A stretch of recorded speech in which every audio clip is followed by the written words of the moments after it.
Инасбек Евкуров и чрезвычайный полномочный посол Саудовской Аравии в стране Абдулрахман бен Ибрагим ар-Раси вместе с супругой посетили Джейрахский район.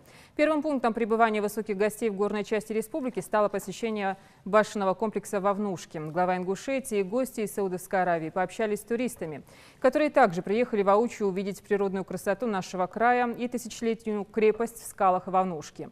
Далее они посетили крупнейший башенный комплекс древний Эгикал. Руководитель субъекта сам лично провел экскурсию, подробно рассказав о древних постройках и проживавших в них в древности ингушах. Гостей сильно впечатлила история и красота горной Ингушетии. Супруга посла Саудовской Аравии в России Шарифа Фахад Абуллах Аль-Авайда сказала, что надеется снова вернуться в Джейрахский район. Инасбек Евкуров и его гости побывали в самом высокогорном селе Джейрахского района Бейни.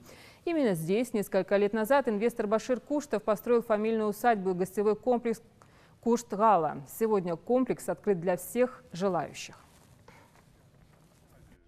Проект главы республики именно сделать туристический кластер в горах.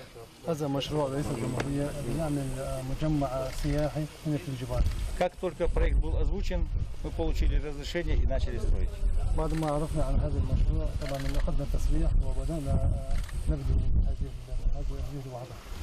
Это маленькое начало, которое показывает о том, что у нас есть на что посмотреть, Кавказский хребет.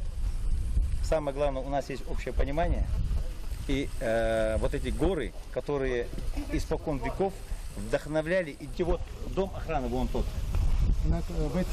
Вот этот дом охраны, получается, оттуда вот сюда. Это новое шале, получается, современный лад.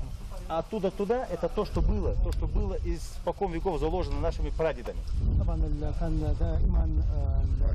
Да, башенный комплекс, который будет до конца достроен. И оттуда, когда будете спускаться сюда, будете оттуда спускаться, смотреть историю. Там будут...